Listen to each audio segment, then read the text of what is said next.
listening to Fight Stories. Ladies and gentlemen, assuming we have at least one female listener, welcome to another episode of Fight Stories. I'm your host, John Moses. We got a great episode for you today. Me and my co-host, Tyler Morrison, we're in Caroline's on Broadway in New York City talking to Donnell Rawlings. Donnell, you know him from the Chappelle show. He's a great comedian and a pretty scrappy dude. So this is a real fun episode. Before we get in to this episode, first live Fight Stories event is happening January 25th, and it's big.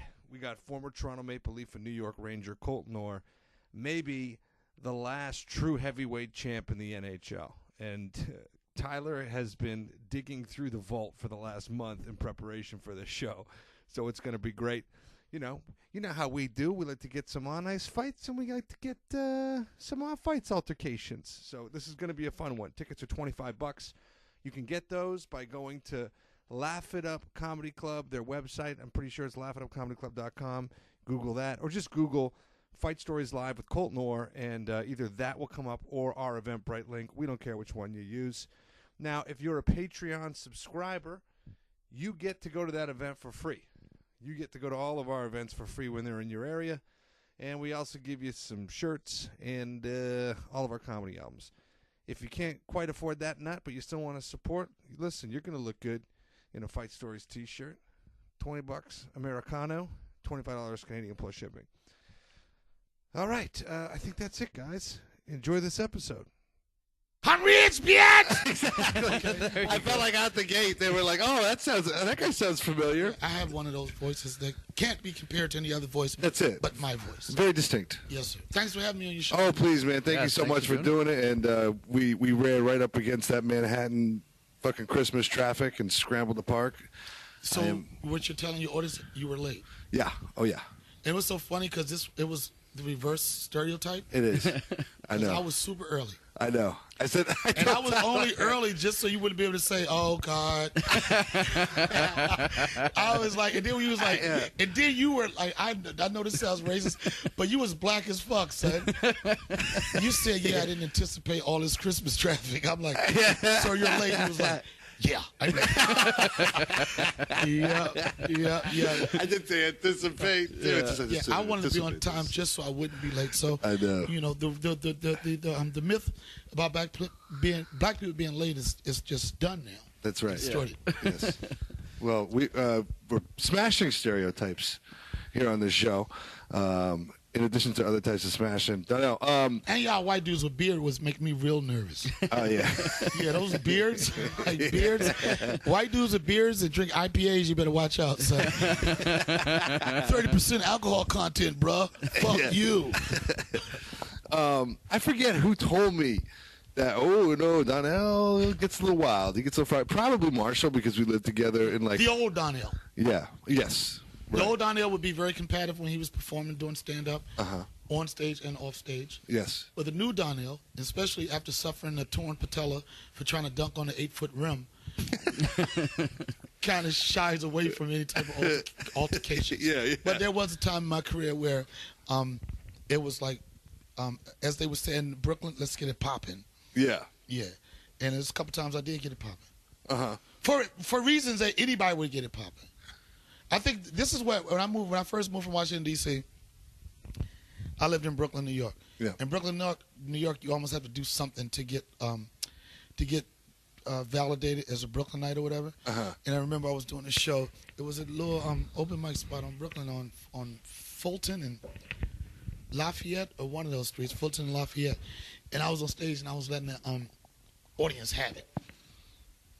Had a couple of hecklers and they kept on heckling me, and one dude, he just kept wanting to represent his barrel. He was like, "BX baby, BX baby." I'm like, "Okay, BX, but we in Brooklyn all day, son, every day. Notion and Gates, do or die, Bed-Stuy, Brownsville, never ran, never will."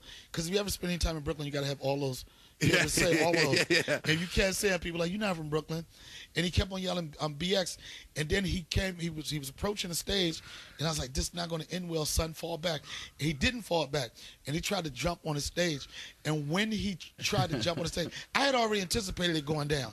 Yeah. And then my dudes were there too. So it wasn't going to be a situation where I would lose. Right. You So know, he jumped on the stage. He tried to jump on the stage. Okay. Then when he jumped on the stage, it was the prettiest. You know how you have that combination you practice in the mirror? You up mad about something and you're in the mirror all day like, yo, I'm here with a big, big, big, blah, blah. Yeah. That's the DC sound effects. I'm here with a and he tried to jump on stage. And I threw an overhead right, and the sweetest thing about it was I still had the mic in my hand. So I got the sound effects. Oh, yeah. Right? It was like, ooh. And the best thing about it was like the Batman, bam! It was like, bam. Right? I hit him with an overhand right, and he was coming on stage, and he fell back, and I was coming off stage at the same time. By this time, people had started to break it up. But and I took a couple other swings, but when I hit him, I kept the mic in my hand. Uh-huh. So I hit him. This was the dopest thing. If you're gonna get in a fight, sometimes you lose where you are on your set. Yeah. But I hit him with an overhand right, and then went right back to telling jokes. I mean, I didn't miss a beat. And I'm telling you, I got so many chicks wanting to give me ass off of that. In Brooklyn, yo, it was like this, oh, shit, son. He a real one, son. He a real one. And I remember this one of my friends, good guy, and a pretty well-known dude in Brooklyn, Mateo, he's passed away. I remember seeing him maybe 2 months after that, another show in Brooklyn. And he said, son, word to everything, Brooklyn all day, notion of gates, do or die, best die, Brownsville, never ran, never will. You have to do that all the time. Right? He was like, yo, son, the realest shit I ever seen. He said, I've been following comedy for a while, but he said, the realest shit I ever seen is when you came on stage and you hit that motherfucker with an overhand right. He said, that's when Brooklyn fell in love with you, son. Yeah. And that's when I don't think I was, people didn't call me the mayor of Brooklyn, but for at least 2 years, it was a great story. Oh yeah, right. And yeah, it made ripples. Right. The story got to places before you did. Like you got there, they're like, But it was just like, oh no, and it was like this. No, don't argue with him, son. He'll set it off. Yeah. That was one. I had another one in Stanford. Well, you Connecticut, right? I'm not from there, but I know a lot about it. Like I've played. I was in Massachusetts, so I played every little shitty town up and down. You know, it's kind of a seedy. Yeah, place. Yeah, parts of it. It's either really rich or really not rich. Yeah, I was in a really not rich area. Yeah. And it was a show. And I don't know, for some reason, I think hecklers think they could just fuck with you and don't have to deal with the repercussions of it because you tell jokes, you know? Not to say I have hands. Not to say growing up, people's like, that motherfucker can fight. In fact, comedy was the reason why I didn't get my ass whipped a lot. Right. You know what I'm saying? Because, like, people can start a fight with you, but nobody wants you to give them a nickname for the rest of their life. Right. You know what I'm saying? Like, they try to become friends with the comedian, right? Heel. Yeah, like, you know, you don't want to be Dick Sucking Barry for the rest of your life. But then I was at a spot in Stanford, and I was on stage, and some people were heckling, and they were going back and forth. And at the time, I was selling CDs. That was my little hustle. So I gave somebody a free CD. This was right in the middle of heckling somebody. I said, you know, I don't want to do this anymore. And I said, I want to give you this CD for free for being the ugliest motherfucker in Stanford. Right? And then the dude, he was with this other dude. He was with the other guy. He said, and I said, and I want to give you one because I don't want you to go home and say, I'm ugly as shit. Why didn't he give me a DVD? And then, as soon as I said that, the DVD that I gave the guys, they threw it. This guy threw it and hit me in my face. And I still kept my composure, but it was like a bar stool right beside me. I was like, oh, so you think it's kind of cute just to hit a comedian with a CD? You know, that's violent. I don't think that was a good idea. And right when I was saying that, he was looking at me. He thought I was going to be funny. And I grabbed the bar stool, and I hit him with I hit him with a roundhouse. Bloop! I love my sound effects when he fights. They always use a bloop or something said, that's how black people always tell a story. Who the hell is something? What did he say? Something said, bloop! And it was like, oh shit, that's that Brooklyn shit, son. And this was so dope. It didn't like everybody. Sleepy Floyd, he'll tell you this story. He was there. everybody shit. We was knocking tables over and shit. But the dopest shit was that our car was parked in the back of the club. So we made, and then we had ordered, this has nothing to do with the fight, but I had ordered some food to go, right? And it was so funny, right after we started the fight, right after I hit him with the bar, so I'm running in the back, people like, don't forget your food. They gave me the food. We jumped in the car. We jumped in the car. I was like, I was like, yo, we 2-0 with these fights, bro. But Those are two great stage fights, man. Yeah, but I mean, another one. This was in another spot. You got a special. Yo, I got a special fight stage fight. No, that's true. And I'm not making this up. I used to do this spot. I don't know. Did you ever? I used to do a place called Poke Knockers. No, I never did. Poke Knockers in Brooklyn. It was one of the hottest spots for comedy. And it was a spot where all the most gangster dudes in Brooklyn went, and like some of them didn't like each other, but the night was so dope. There were so many chicks there, and it was so good that it was almost like everybody called the truce. You know, that we would go in here and get some ass and just keep it moving. Pussy treaty. Yeah, that's right. That's till the end of the night. And I don't know what it is. There's a ceasefire. I go hard on stage. And I was messing with some people was giving me a hard time again. Yeah. And then this one dude, he was like, I ain't tripping off of you. I got money, son. And he just pulled out this wad of money, right? And started throwing it on stage, right? He said, I don't give a fuck about that money. I said, I guess he thought I was going to give it back to him. I said, you don't care about this money? He said, no. So I started walking around the audience. And giving it away to the women. And I know he was looking like, no, I was just joking, right? And then I went back and said, I was like, what you going to do now? He said, I don't know. I don't know if this dude was, I don't know what his lifestyle was when he was in prison. I'm sure he probably did some jail time before. Yeah, I'm sure the money in the prison was connected. Yeah, it was connected some kind of way. And like for some reason, I guess he was trying to question my manhood, and he tapped me on the ass like, whatever, bitch.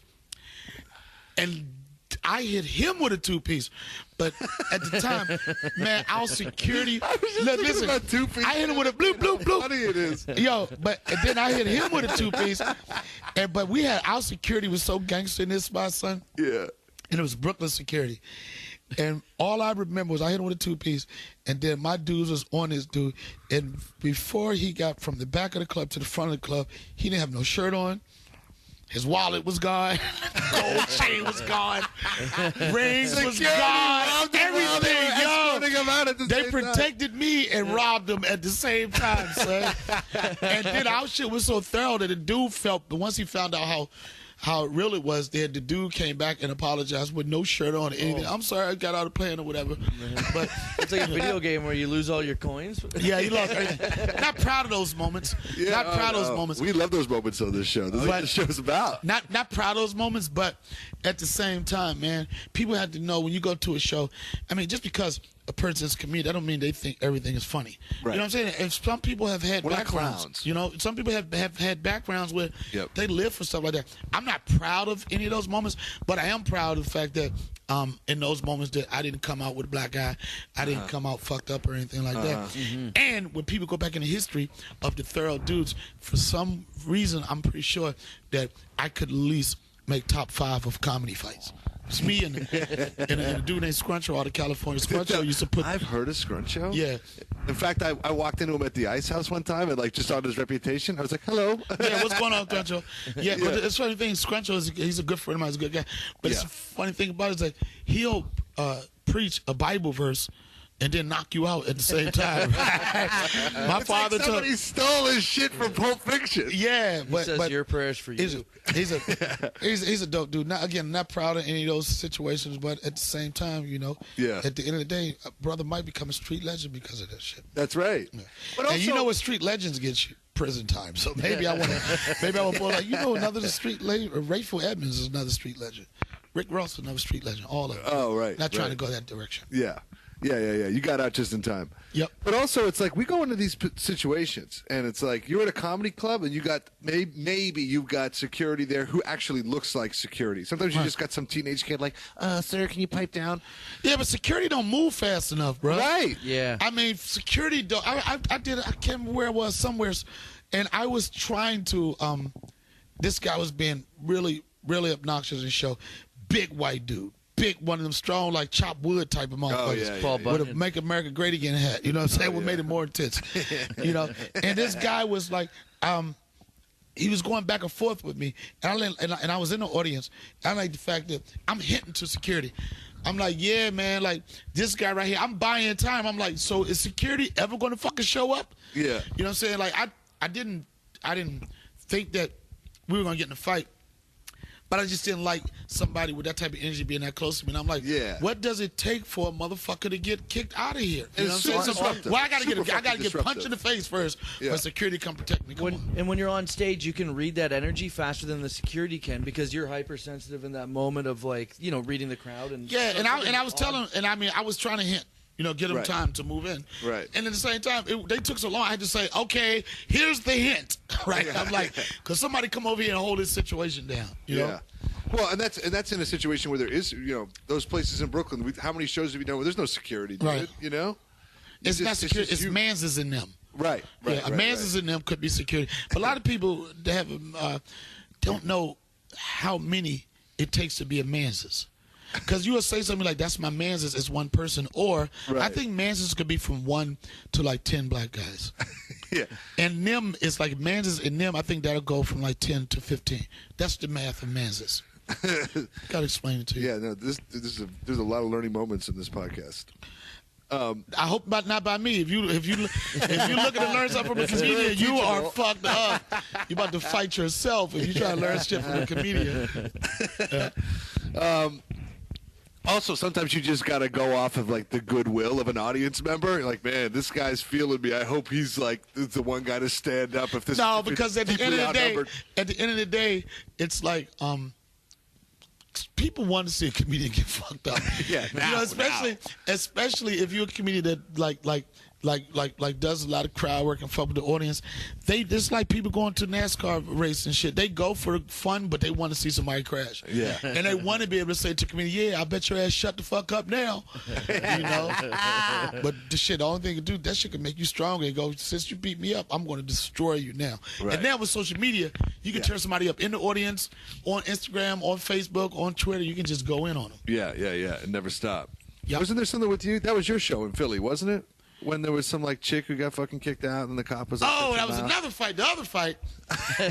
No, this wasn't chick getting kicked out. I had done helium. I was working at helium. Yeah, this was and recent. I went out, maybe like a year. Not too recent. About a year ago. And I went out to this diner, and I was in a diner, and I went out. That's right. Yeah, I went out to go smoke a cigarette. I left my jacket in there and left my bag in. And then the woman that was the hostess or whatever tried to accuse me of trying to run out on my tab. Right. You know, it's like, no, you're not going to run out of your tab. You got to pay. I'm like, lady, my bag is on the inside. I'm having a cigarette. And this was the time. This was right before. This when Donald Trump was campaigning. And the energy in Philly was awful. You know what I'm saying? I'm not saying that just as a black guy just mad at any Trump supporter, but it is what it is. It was at the height of lock her up, you know, all this bullshit. And then like this, it was just crazy energy. And I was in the middle of the festival, and it was like a group of people on the inside not really knowing what was going on. And they kept on, they was like, kick him out. And I don't never go anywhere where I don't get love. Yeah. You know what I'm saying? It was weird. Like, and I looked inside and everybody was chanting, get him up, get him out, lock him out, lock him up. And then there was this white dude in the middle. He came in and this motherfucker just pushed me out of nowhere. Yeah. And I mean, I was in there, I felt like I didn't have back from anybody. I would feel so fucking furious knowing that I'm in the right and then having this little fucking mob against me. That's when I would lash out. And then I swung on dude, and then their staff, one of the staff was big dude. He came out and he swung. If you look at the videotape, it looked like I got knocked out, but it didn't. It wasn't a knockout. Yeah. I tripped over. I tripped. Everybody like, nah, that ain't what happened was. What happened was, it was a banana peel. Yeah. No, but I did. If you look at it, I tripped and I fell and I fell backwards. And it got TMZ. Yeah. Did the story. It was a big deal. And it was messed up because before that show, I wasn't a huge fan of Philly. Yeah. But then that weekend, I had good shows. They were all sold out. The energy was right. And I was like, you know what? Maybe I'll give Philly a second chance. Maybe I'm wrong.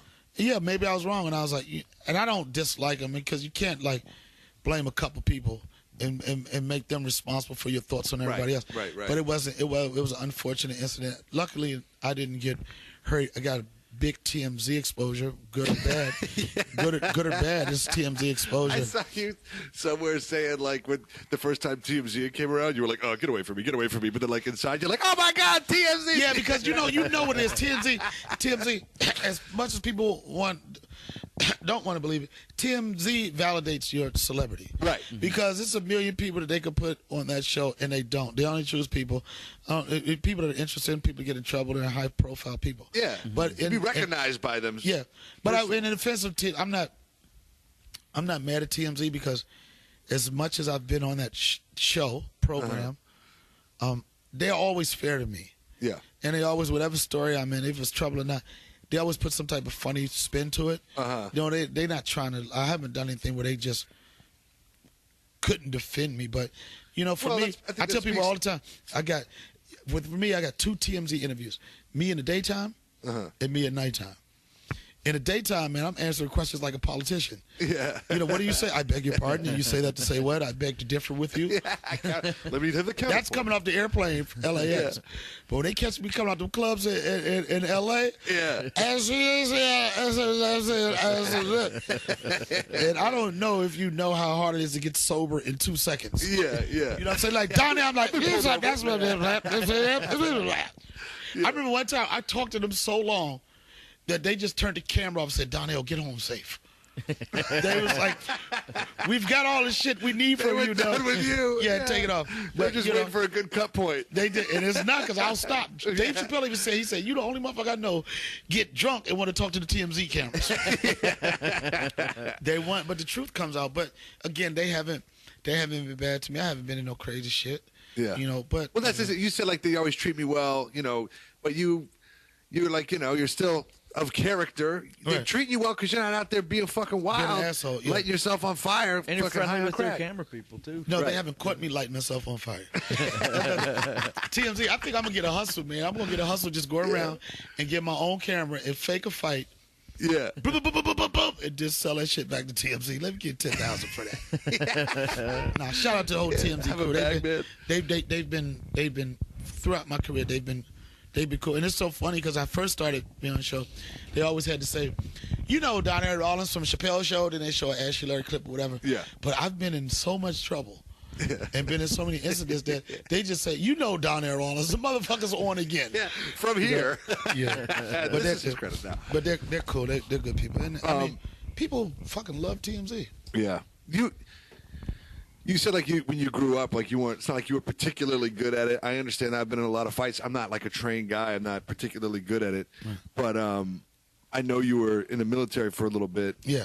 And like 4 years. If you're sitting there in the mirror and you're like throwing hands, just the fact that you got a 2-piece, you know, ready and waiting. So sort of how did that come about? Like, were you always sort of fighting as a kid? Is that something you learned in the military? Off, everybody from the D.C. area, I grew up between D.C. and Alexandria, Virginia. Okay. Everybody in the D.C., they think they're boxers. Okay. You know, you talk to anybody in D.C., they go into their boxing stand and they do those sound effects. Yo, what happened in the fight? I hit him with a blicka, blicka, blicka, blicka, blicka, blicka. You think you can fight, and you never know when you have to defend yourself. So you shadow box with yourself. Yeah. You know what I'm saying? You look in the mirror, and you're not waiting for the opportunity. But if opportunity comes up, in your mind, you think this is a punch you're gonna hit. But it's something about being in somebody's face. And then somebody snuffing you first, like you think you have all the combinations you want, but if somebody pop one off on you first, you're like, hold on, slow down, let me go in the corner, let me get a timeout before I come back. But I never was a trained boxer. Don't even say I had growing up, I didn't have a crazy win record. Probably was like even, if anything, but I wasn't afraid to fight. Okay. You know what I'm saying? Like I was talking to Scarface, the rapper Scarface. Yeah, never seen a man cry till listen to man die. Yeah, and we were talking about Tupac. He was like, nigga, he said Tupac couldn't fight. He said, but he would fight, and he wouldn't stop fighting. Mm-hmm. You know, he said it was like you was like, man, I don't want to have to fucking fight this motherfucker for 3 days straight. Yeah. You know what I'm saying? Like and like one thing I would say about DC area, one thing about DC people, one thing they always say, do you have heart? that was a big thing. Yo, he got heart. Like, even if you couldn't fight, people would respect you. You had heart enough to fight, and you wouldn't run away from a fight. I think that's the worst thing, running away from a fight. That might be a young man's mentality. Right. When you get older, you figure out different ways to fight, you know? Right. You fight in court. You fight with your success. Right. You fight with other things. When you're young, you are high. I want to kick his ass. When you get older, you're like this. I know what I'll do. I'll book 3 movies this year and just make him feel like shit. You know what I'm saying? I'll get I'll date the hottest chick and make you feel like shit. You figure out different ways to fight. Yeah, right. How to focus your like, energy. fuck that, let's go hands, man. And those things are harder, man. Those things, like, you got to lean in and do the work. I got 2 videos on TMZ with throwing a punch and not landing. And every punch I threw that not landed, the next day it felt like I threw my shoulder out.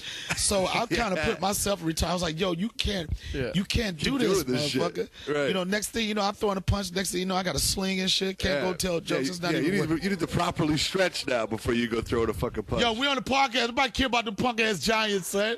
I'm about to get in a fight about these punk ass Redskins. Damn, man, we get. Speaking about ass whoopings, the Redskins are getting their ass handed to them today. They got no heart.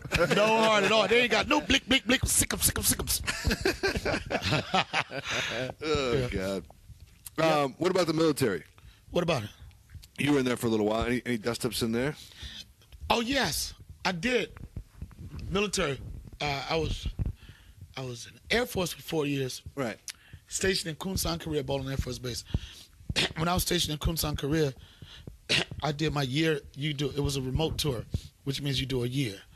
And then when you get closer to leaving, you make a calendar, like 30-day calendar, and you start coloring it out to see until you're done. It's called your short time calendar. And you go from like 99 days to 90 Everybody does that? Yeah, everybody do it. It's just a way to brag about you about to leave. Okay.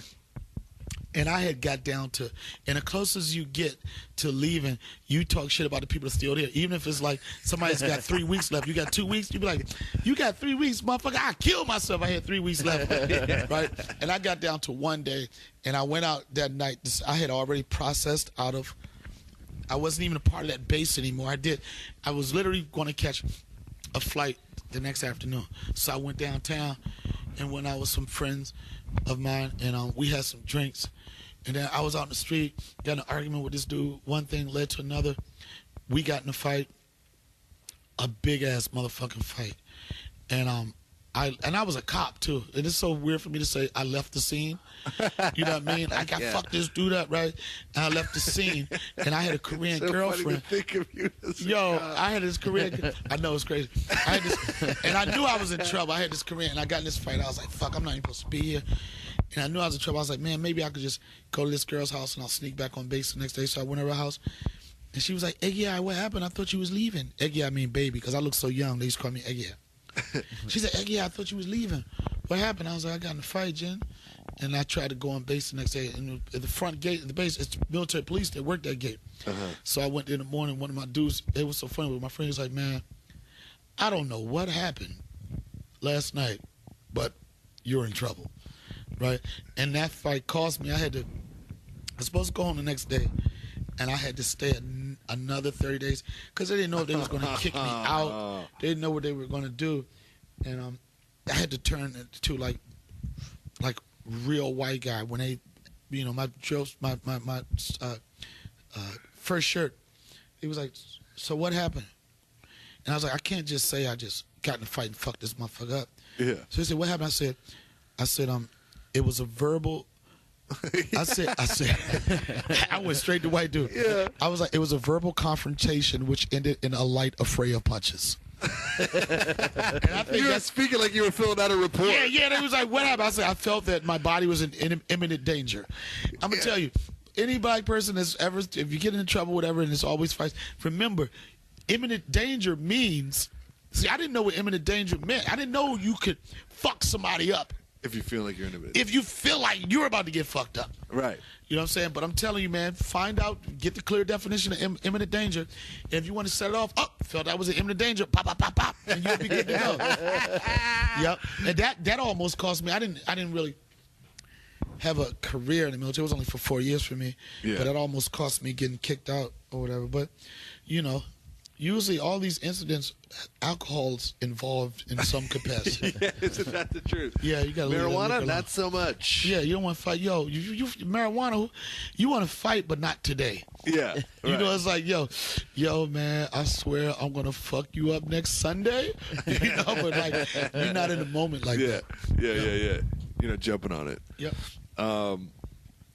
One of the greatest fight stories ever told, especially on TV, best half-hour television I ever watched was the Charlie Murphy, Rick James front kick. Oh yeah, when he put the fucking the fingerprint in his head. But I could see it though, man. That Rest whole in peace, story. Charlie. Yeah, Charlie so P.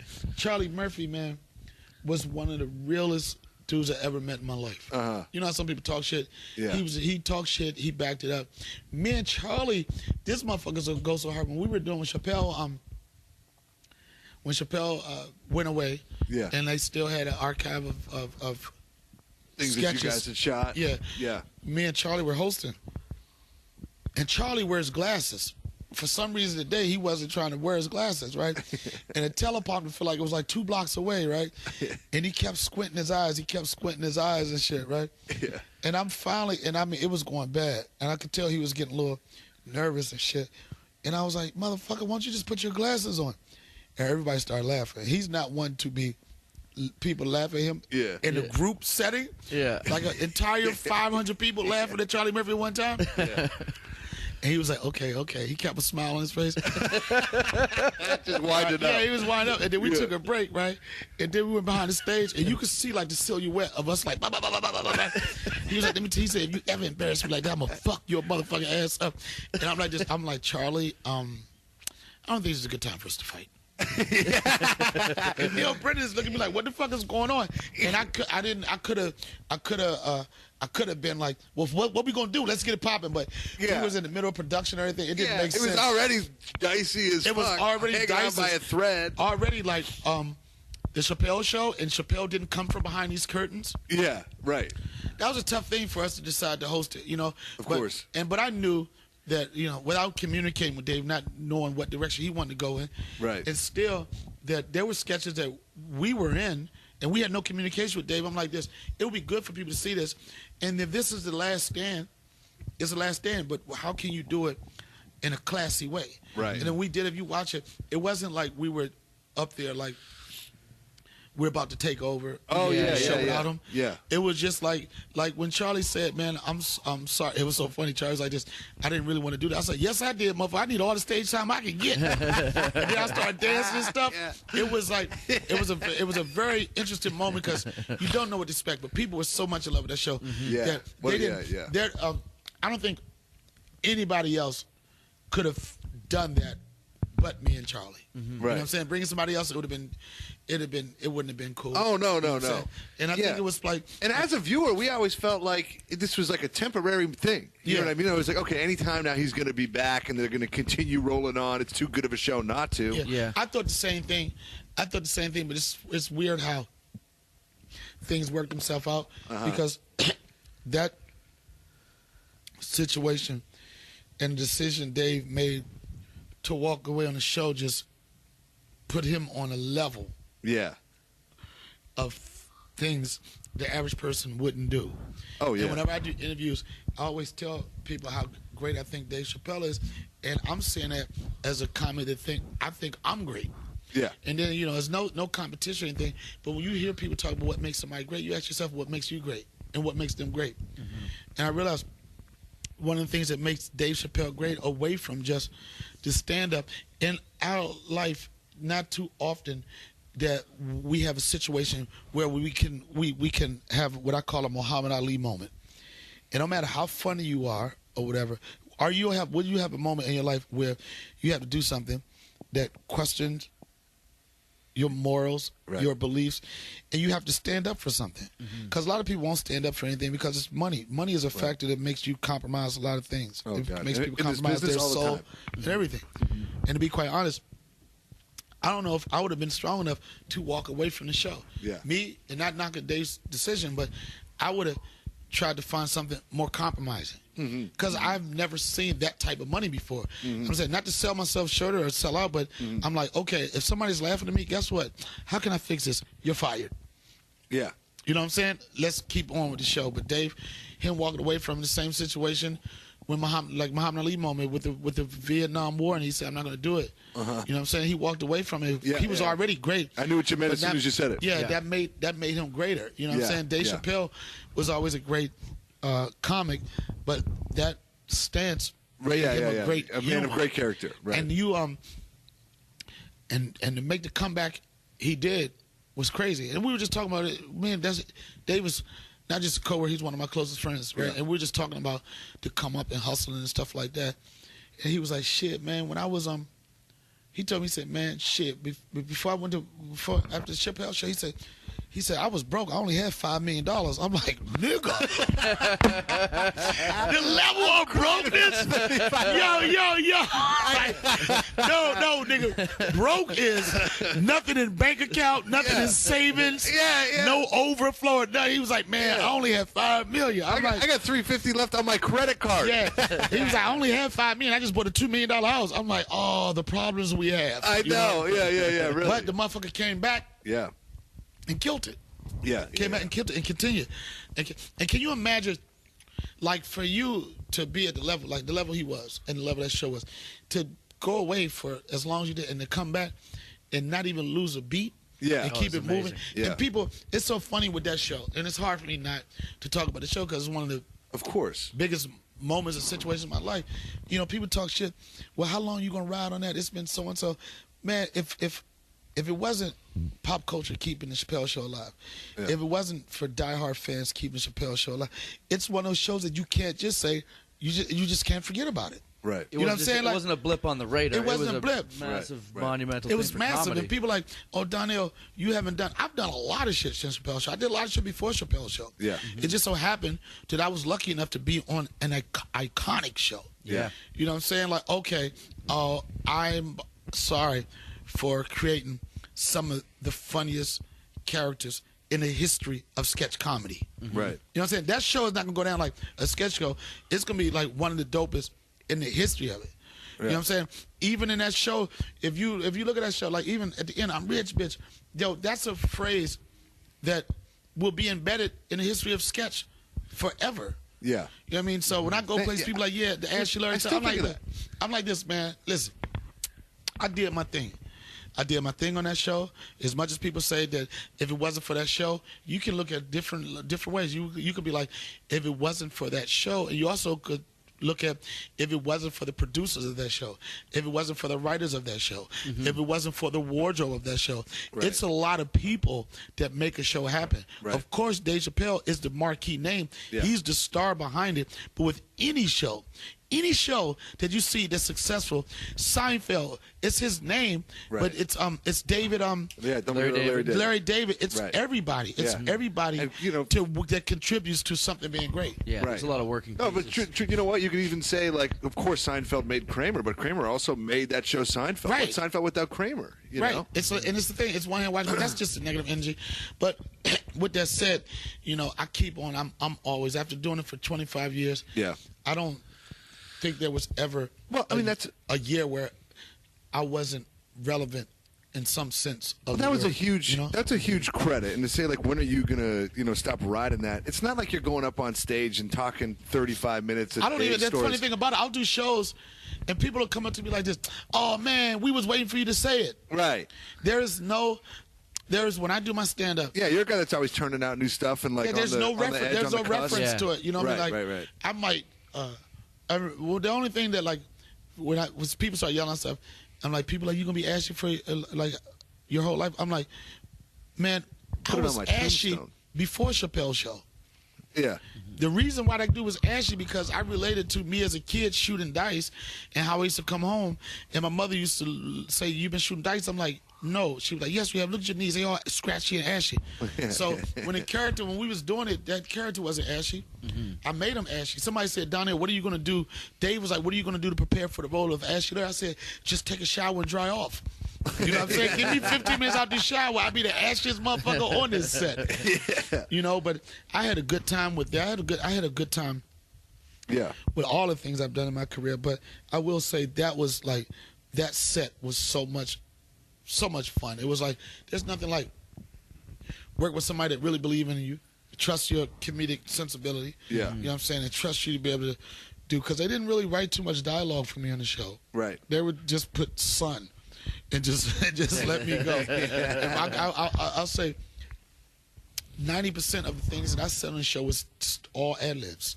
Oh, really? Yeah, but the only time somebody's going to let you do that to give them much freedom if you hitting the home runs with it. That's right. You know what I'm saying? That's You go outside and you don't hit, they be like, yeah. Yeah, They you be try like that this. once, you don't do yeah, that they be again. like this. Yeah, it says right here. Could you can you stick to the script? Like, okay, I'll get back on script. Yeah. Yep. Were there any Charlie Murphy stories or like fight stories sort of left on the shelf, sort of that they were going to get to and never got to? Because that was such a classic fucking segment. No, not that I know of. Okay. Not that I know of. I mean, but the stories were in the green room talking to Charlie. Charlie, like, Yeah. it was like that sketch had to happen because we would be on lunch break and he would just share these stories, and Dave would look at him like, "Is that real?"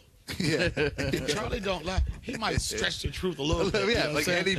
any good comedian. But you know, I can't even imagine being Eddie Murphy in the 80s and being Charlie Murphy. Charlie Murphy, when Eddie was blowing up, was in the Navy. Can you imagine you in the Navy and your son and your brother becomes the biggest comedy star in the world? How bad you want to get kicked out? Oh yeah. Yeah. You just trying shit to get kicked out. Man. Yeah, so you can go and be with your. But they with your said bro. Charlie used to be Eddie's security. Oh really? Yeah, but Eddie had to fire him because Charlie took everything too personal. Oh yeah. Like yeah. people would heckle Eddie and Charlie be like, "Yo, you say one more thing, I'm gonna push your teeth in the back of your motherfucking head." You know? Charlie is show up with a motherfucking gun, and Eddie is like, "This is not a fucking movie, bruh." When you talking about the ultimate big brother, and that's the type of person he was. Not just with Eddie. Like if he loved you, that's how he would ride for you. Yeah. He was a great guy. Yeah. So the first time I ever met you was at your party. And Which party? This was a party 9 years ago. Oh, Upper East Side? Yeah, at Oh, that place. Man, that was a great that was a great party. And there was like this moment where you had that tarp stretched out. Right. And there was a hole in the tarp. And the motherfuckers put the umbrella? I put the umbrella. There was some guy. No, you don't understand. Wait a minute. Give me the backstory. Yes. First off, I had this dope apartment Upper East Side, and it was like a bi-level joint at a terrace. It was dope. It was dope. It was a dope spot. And it had a backyard. Nobody has a backyard in Manhattan, right? Yeah. So we're having the 4th of July party. The party started on the 4th. People left on the 6th. You know? And like everybody's like, this party ain't gonna work, it's gonna rain, it's gonna rain, it's gonna rain. And I thought ahead of time. I went to Home Depot, right? And I got this big ass blue tarp. You remember that? Yeah, right? oh yeah. You rolled it out from like the second Because floor I window. bought this tarp because I had to build this bar, and we had used the tarp to cover the bar because it was raining all week. Yeah. Some kind of way we got lazy and we cut a hole in it, right? So it started raining, right? And everybody was like, I was telling people this is the best party I've been to, and the haters were like, yeah, but it's about to rain on you, son. And it started drizzling a little bit, right? I got on the loudspeaker. I said, look, I know the haters think the party going to be over, right? I said, but this party is rain, snow, sleet, hell, whatever. We having a party. I said, I have a tarp over there in the corner. I said, I need every able person to help me put this tarp over this yard, right? Yo, it was like firefighters. You know how to do the chain thing with the buckets? Yeah. This party was so dope, bro. Yeah. Everybody's like, fuck, that's not going to stop. Am I lying? No, it was. Yo, people I thought this was something you did every day. I was just like, oh my people God, sprung this is into amazing. No, people sprung into action, bro. They sprung into action. They started tying shit up. We literally covered, that tarp was huge. Yeah. We covered the whole backyard with a tarp. But earlier, I told you I had cut a hole in it. Yeah. So it was a hole. It was water coming in, right, from the hole. And I didn't know it was top you. of the bar. But On I'm going to top, tell you. right, the when hole you was right on top of when the you bar. have a bomb-ass party, motherfuckers do everything to keep that shit going, Yeah, right? dude, I swear to This you. motherfucker took an umbrella, popped it up through it, opened it up, Just left it there. and left it, and it covered it up, bruh. And Yeah. we party, and son, it felt like a Jamaican club, bruh. People, and before the hole was fixed up, we had bartenders, and the water was just, the water was just falling in here. Oh, dude, and it was like in slow dangerously close motion. to a bunch of electric, and I was just like, Yo. oh, God. We gotta do something. Yeah. Man, when I tell you that party was, and I'm not over-exaggerating, Yeah. that party was the shit, son.